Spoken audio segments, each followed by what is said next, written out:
Hello ನಮಸ್ಕಾರ. ನಾನು ಕೊಪ್ಪಳದಿಂದ Sharanappa ಚಲಪ್ಪ. News 18ಗೆ ಸ್ವಾಗತ. ನ್ಯೂಸ್ 18 ಸಬ್ಸ್ಕ್ರೈಬ್ ಆಗಿ ನ್ಯೂಸ್ 18 ಸಾಮಾಜಿಕ ಜಾಲತಾಣ ಫಾಲೋ ಮಾಡಿ. ಈ ಬಾರಿ ಕೊಪ್ಪಳ ಜಿಲ್ಲೆಯಲ್ಲಿ ಭೀಕರ ಬರ ಆವರಿಸಿದೆ. ಬರದಿಂದ ಜನ ತತ್ತರಿಸಿ ಹೋಗಿದ್ದಾರೆ. ಆದರೆ ಈ ಮಧ್ಯೆ ಕೆಲವೊಂದಿಷ್ಟು ಎರಿ ಭೂಮಿಯಲ್ಲಿ ಒಂದಿಷ್ಟು ಬೆಳೆಗಳಲ್ಲಿ ಹಚ್ಚ ಹಸಿರು ಕಾಣುತ್ತಿರುವುದು ವಿಶೇಷ. ಕಾರಣ ಕೇಳಿದರೆ ವಿಶೇಷವಾಗಿದೆ. ಇದು ಹಿಂದಿನಿಂದಲೂ ಬಂದಿರುವಂಥ ಸ್ಯಾಂಡ್ ಮಲ್ಚಿಂಗ್ ಅಂದರೆ ಮರಳು ಹೊದಿಕೆ ಮಾಡುವಂಥ ಒಂದು ಪದ್ಧತಿ. ಅದನ್ನು ಈಗ ರೈತರು ಹೊದಿಕೆ ಮಾಡಿರುವಂಥ ಕಾರಣಕ್ಕಾಗಿ ಇಲ್ಲೊಂದಿಷ್ಟು ಹೆಸರು, ಸೂರ್ಯಕಾಂತಿ, ಬೇರೆ ಬೇರೆ ಬೆಳೆಗಳನ್ನು ಬೆಳೆಯಲು ಸಾಧ್ಯವಾಗಿದೆ. ಪೂರ್ಣ ಪ್ರಮಾಣದಲ್ಲಿ ಬೆಳೆಬಾರದಿದ್ದರೂ ಒಂದಿಷ್ಟು ಮಾಡಿರೋ ಖರ್ಚಿಗಾದರೂ ಅಷ್ಟು ಅನುಕೂಲವಾಗುತ್ತೆ ಅನ್ನುವಂಥ ದೃಷ್ಟಿ ಇದೆ. ಏನಿದು ಸ್ಯಾಂಡ್ ಮಲ್ಚಿಂಗ್ ಅಂತ ಕೇಳಿದರೆ, ಏನು ಈ ಹಿಂದೆ ಭೂಮಿಗೆ ಏನು ಕಪ್ಪು ಭೂಮಿ ಇದೆ, ಎರೆ ಭೂಮಿಗೆ ಮೇಲೆ ಹೊದಿಕೆ ಏನು 2ರಿಂದ 3 ಸೆಂಟಿಮೀಟ್ರ್ 6 ಸೆಂಟಿಮೀಟ್ರ್ವರೆಗೂ ಉಸುಗನ್ನು ಹೊದಿಕೆ ಮಾಡಬೇಕು. ಆ ಹೊದಿಕೆ ಮಾಡುವಂಥ ಕಾರಣಕ್ಕಾಗಿ ಇದು ತೇವಾಂಶವನ್ನು ತೇವಾಂಶವನ್ನು ಹಾವಿಯಾಗುವುದನ್ನು ತಡೆಹಿಸುತ್ತಿದೆ. ಹಾವಿಯಾಗಿ ಹೋಗ್ತಾ ಇರುವಂಥ ತೇವಾಂಶ ಇದನ್ನು ಬೇಗ ಭೂಮಿ ಒಣಗ್ತಾ ಇತ್ತು. ಆದರೆ ಇಲ್ಲಿ ಸ್ಯಾಂಡ್ ಮಲ್ಚಿಂಗ್ ಇರುವಂಥ ಕಾರಣಕ್ಕಾಗಿ ಇಲ್ಲಿ ತೇವಾಂಶ ಕಡಿಮೆ ಅವಧಿಯವರೆಗೆ, ಇನ್ನೂ ದೀರ್ಘ ಅವಧಿಯವರೆಗೂ ಆವಿಯಾಗೋದನ್ನು ತಡೆಯೋದ್ರಿಂದ ಒಂದಿಷ್ಟು ಬೆಳೆ ಬರುತ್ತೆ ಅನ್ನೋದಿದೆ. ಇನ್ನು ದೀರ್ಘ ಮಳೆಯಾದರೂ ಅಂದರೆ ಹೆಚ್ಚು ಮಳೆಯಾದರೂ ಸಹ ಈ ಸ್ಯಾಂಡ್ ಮಲ್ಚಿಂಗ್ ಸಹ ಅದಕ್ಕೆ ಭೂಮಿಗೆ ಸಹಕಾರಿಯಾಗಿರುವಂಥ ಕಾರಣಕ್ಕಾಗಿ ಇದು ಸಾಕಷ್ಟು ಹಳೆಯ ಪದ್ಧತಿಯಾಗಿರುವಂಥ ಇದನ್ನು ಈಗ ಅಳವಡಿಸಿಕೊಳ್ತಾ ಇದ್ದಾರೆ. ಈ ಸ್ಯಾಂಡ್ ಮಲ್ಚಿಂಗ್ ಅಂದರೆ ಉಸುಕನ್ನು ನಾವು ಹೊದಿಕೆಯಾಗಿ ಮಾಡೋದು. ಇದು ಭಾಳ ದಿವಸಗಳಿಂದ ಮರೆಯಾಗಿತ್ತು, ಬರ್ತಾ ಇದೆ. ಹಾಗಂತೇಳಿ ಇದು ಹೊಸ ವಿಧಾನ ಏನಲ್ಲ. ಇದಕ್ಕೆ 1000 ವರ್ಷಗಳಕ್ಕಿಂತ ಹೆಚ್ಚಿನ ಇತಿಹಾಸ ಇದೆ.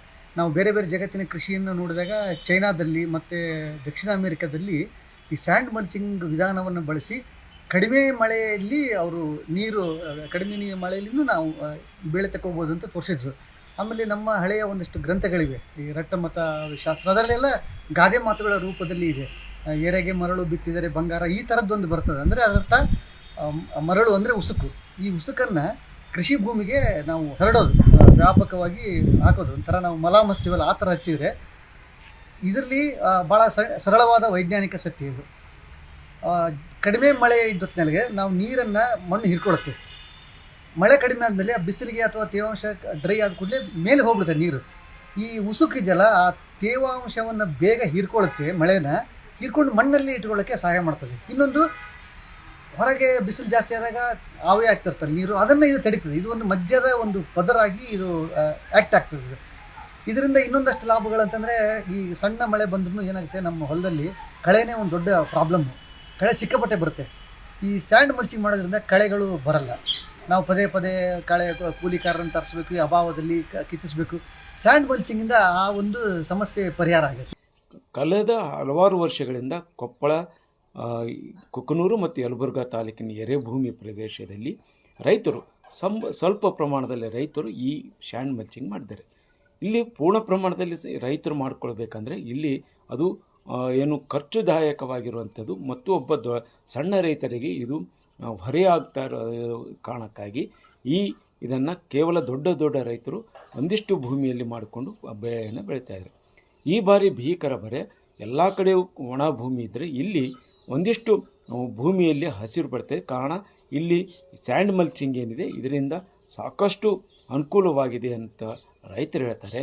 ಅದರ ಜೊತೆಗೇ ಇಲ್ಲಿ ಈ ಬಾರಿ ಮಳೆ ಎಲ್ಲ ಕಡೆ ಇದೆ ಮತ್ತು ಎಲ್ಲ ರೈತರಿಗೂ ಈ ಭೂಮಿಗೆ ಉಸುಗನ್ನು ಹಾಕಿಕೊಳ್ಳಲು ಸರ್ಕಾರ ಒಂದಿಷ್ಟು ಸಹಾಯಧನ ಮಾಡಬೇಕು. ಜೊತೆಗೆ ಈಗೇನು ಮರಳು ಗಣಿಗಾರಿಕೆಯನ್ನು ಮಾಡೋದು ಸಹ ಒಂದಿಷ್ಟು ತೊಂದರೆ ಇದೆ. ಅದನ್ನು ಸಹ ರೈತರ ವಿಷಯಕ್ಕೆ ಬಂದು ಒಂದಿಷ್ಟು ಅನುಕೂಲವಾಗುವ ರೀತಿಯಲ್ಲಿ ಕ್ರಮ ಕೈಗೊಳ್ಳಬೇಕು ಅನ್ನೋದು ಒಂದು ಕಡೆಯಾಗಿದೆ. ಅದರ ಜೊತೆಗೆ ಬ್ಯಾಂಕುಗಳಿಂದ ಸಾಲಕ್ಕಾಗಿ ಲೋನ್ ಕೊಡ್ತಾರೆ, ಅದನ್ನು ಮಾಡಿರುವಂಥ ಸಾಲಕ್ಕೂ ಸಹಾಯಧನವನ್ನು ಕೊಡಬೇಕು ಮತ್ತು ಆ ಸಾಲಕ್ಕೆ ಒಂದಿಷ್ಟು ಸಹಕಾರ ನೀಡಿದರೆ ಇನ್ನೂ ಹೆಚ್ಚು ಈ ಬರ ನಿರ್ವಹಣೆಯಲ್ಲಿ ಸಹಕಾರಿಯಾಗ್ತಿದೆ ಅನ್ನುವಂಥ ಮಾತಿದೆ. ಹೊಲಕ್ಕೆ ಏರೋದ್ರಿಂದ ರೈತರಿಗೆ ಎಲ್ಲ ರೈತರಿಗೆ ಅನುಕೂಲ ಐತಿ. ಆದ್ರೆ ಎಲ್ಲ ರೈತರಿಗೆ ಈ ಉಸಿಗೇರೋದಾಗಲ್ಲ, ದೊಡ್ಡ ಖರ್ಚು ಬರ್ತಾ. ಆಮೇಲೆ ದೊಡ್ಡ ಖರ್ಚು ಬರೋದ್ರಿಂದ ಏನಾಗತ್ತ ಅಂದ್ರೆ ಈಗ ದೊಡ್ಡ ರೈತರು ಅಂದ್ರೆ ಇವತ್ತು 30-40 ಎಕರೆ ಇದ್ದಾರೆ ಅಷ್ಟೇ. ಇದನ್ನ 2 ಎಕರೆ 2 ಎಕರೆ ಏರ್ಕೊಂಡ್ರ. ಬಡ ರೈತರಂತ ಆಗಿಲ್ಲ. ಇವತ್ತು ದೊಡ್ಡ ರೈತರು ಏರ್ಕೊಂಡಾರ ಅಂದ್ರೂ ಗ್ರಾಮೀಣ ಬ್ಯಾಂಕ್ನಲ್ಲಿ ಲೋನ್ ಮಾಡ್ಯಾರ. ಆ ಲೋನ್ ಮಾಡ್ಕೊಂಡಿದ್ದು ಇವತ್ತು ಸಾಲ ಕಟ್ಟಕ್ಕಾಗಿಲ್ಲ. ಆಮೇಲೆ ಸಾಲ ಇವತ್ತು ಏನಾಗುತ್ತೆ ಬ್ಯಾಂಕ್ನವ್ರು ಏನಾಗುತ್ತೆ ಏನಾರು ಮನ್ನಾನು ಆಗಿಲ್ಲ, ಸಾಲ ಕಟ್ಟಲೇಬೇಕಂತ ಬ್ಯಾಂಕ್ನಾಗ ಹೇಳ್ತಾರೆ. ಇವತ್ತು ಉಸಿಗಿನ ಸಾಲ ಮನ್ನಾ ಮಾಡೋದು ಸರ್ಕಾರ ಮನ್ನಾ ಮಾಡೋಂಥ ವಿಚಾರ ಆಗ್ಬೇಕು. ಆಮೇಲೆ ಇವತ್ತು ಬರ ಘೋಷಣೆ ಮಾಡಿ ಬರ ಪರಿಹಾರ ಕೊಡುವಂಥ ವಿಚಾರ ಆಗ್ಬೇಕು. 2 ಲಕ್ಷಗಳಿಗೆ ರಾಷ್ಟ್ರೀಕೃತ ಬ್ಯಾಂಕ್ನಲ್ಲಿರುವ ಸಾಲ ನಮ್ಮ ರೈತರ ಸಾಲ ಮನ್ನಾ ಮಾಡೋಂಥ ವಿಚಾರ ಆಗ್ಬೇಕು. ಆಮೇಲೆ ಏನೈತಿ ಇದನ್ನ ಇದು ಹೊಸ ಉಸಿಗಿನ ಸಾಲನು ಲೋನ್ ಮನ್ನಾ ಮಾಡಿ ಆ ಉಸಿಗಿನ ಸಾಲ ಹೊಸ ಉಸಿಗಿನ ಸಾಲ ಕೊಡೋಂಥ ವಿಚಾರ ಆಗ್ಬೇಕಂತ. ಮಳೆ ಇಲ್ದ ಇದು ಎಲ್ಲ ಇದಾಗ್ಬಿಟ್ಟೈತಿ. ನಾವು ಇಟ್ಟು ಉಸಿಗೆ ಹಾಕೊಂಡಿರಿ ಸರ. ಏನು ಆಟ ಸಣ್ಣಾಗಿ ಇಟ್ಟು ಮನಿಗೆ ನಡಿತಾವ್ರಿ. ಏನ್ರ ನೀವು ಇಟ್ಟು ಸಹಾಯ ಮಾಡಿದ್ರೆ ನಮ್ಗ ಅನುಕೂಲ ಆಗತ್ರಿ. ಬ್ಯಾಂಕ್ನ ಸಾಲ ತೆಗೆದು ಮಾಡೀವ್ರಿ ಗ್ರಾಮೀಣ ಬ್ಯಾಂಕ್ನಾಗ. ನೀವರ ಇಟ್ಟು ಅದನ್ನ ಏನ್ ಮಾಡಿ ನಮ್ಗೆ ಹರಿ ಅಂತ ಮಾಡ್ರಿ. ಏನ್ ಮಳೆ ಇಲ್ದ ಬೆಳೆ ಇಲ್ದ ನಾವು ಸ್ವಲ್ಪ ಜಮೀನ್ದಾರ ಏನ್ ಮಾಡ್ಬೇಕ್ರಿ. ಕರಿ ಹೊಲ ನೋಡಿದ್ರ ಅದಾವು ಹಾಗ ಅದಾವ್ರಿ. ಏನ್ ಮಾಡ್ಬೇಕ್ರಿ ಸರ. ನಾವು ಏನು ಎಲ್ಲಿ ಹೋಗದಂತ ಆಗಿವಿ. ಬರೀ ಮನೆಯಿಂದ ಮಾಡ್ಕೊಂಡು ಇಟ್ಟು ಹೊಲ್ದ ಮನೆ ಮಾಡ್ಯಾರ ರೈತರು. ನಾವ್ ಏನು ಇದು ಇಲ್ರಿ ಗೊತ್ತಿಲ್ರಿ ಸರ. ಏನ್ ನೀವ ನೋಡ್ರಿ. ಉಳಿಸಿಂದ ಏನ ಈ ತಂಪು ಉಳಿತೈತ್ರಿ. ಅದ ತಂಪ ನಮ್ಮನ್ನ ಇಟ್ಟು ಮನಿತನ ಒಯ್ತೈತ್ರಿ. ಹೆಚ್ಚಿಂದ ಏನು ಇಲ್ರಿ. ಮತ್ತೆ ಇಟ್ಟು 15 ತಿಂಗಳ ದಿನ ಮಳೆ ಹೋದ್ರ ನಡಿತೈತ್ರಿ.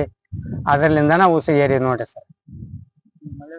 ಈ ಮಳೆ ಹೋಗೈತ್ರಿ. ಮತ್ತೆ ಆಟ ಇಲ್ದ ಏಟ್ ರೇಟ್ ನಮ್ಮ ಮನೆಗೆ ನಮ್ಮ ಮಕ್ಕಳಿಗೆ ನಮ್ಗೆ ಏಟ್ ನಡಿತೈತ್ರಿ. ಮತ್ತು ಕೃಷಿ ತಜ್ಞರು ಸಹ ಇದು ಹಳೆಯ ಪದ್ಧತಿ ಆಗಿರುವಂಥದ್ದು. ಏನು ಎರೆಭೂಮಿಗೆ ಬಂಗಾರ ಬಿತ್ತಿರಿ, ಬಂಗಾರವನ್ನೇ ಬೆಳೀರಿ ಅನ್ನುವಂಥ ಏನು ಗಾದಿ ಮಾತಿದೆ. ಇದು ಈಗ ಅಕ್ಷರಶಃ ಈ ಬಾರಿಯ ಭೀಕರ ಬರದ ಮಧ್ಯೆ ಒಂದಿಷ್ಟು ಉದಾಹರಣೆಯಾಗಿ ತೆಗೆದುಕೊಳ್ಳುವಂಥ ಇದೆ.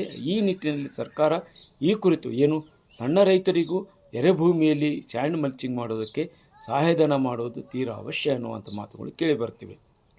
ಶರಣಪ್ಪ ಚಲಪೂರ್, ನ್ಯೂಸ್ 18 ಕೊಪ್ಪಳ. ನಿರ್ಭೀತ, ನಿಷ್ಪಕ್ಷಪಾತ, ವಿಶ್ವಾಸಾರ್ಹ ಸುದ್ದಿಗಳಿಗೆ ಮತ್ತೊಂದು ಹೆಸರಾಗಿರೋ ನ್ಯೂಸ್ 18 ಕನ್ನಡ ಈಗ ಆಪ್ನಲ್ಲೂ ಲಭ್ಯ ಇದೆ. ದಯವಿಟ್ಟು ಇಲ್ಲಿರೋ QR ಕೋಡ್ ಅನ್ನ ಸ್ಕ್ಯಾನ್ ಮಾಡಿಕೊಂಡು ಆಪ್ ಡೌನ್ಲೋಡ್ ಮಾಡೋದಕ್ಕೆ ಮರಿಬೇಡಿ. ನಿಮ್ಮ ಬೆಂಬಲ ಹೀಗೆ ಸದಾ ನಮ್ಮೊಂದಿಗಿರಲಿ. ಧನ್ಯವಾದ.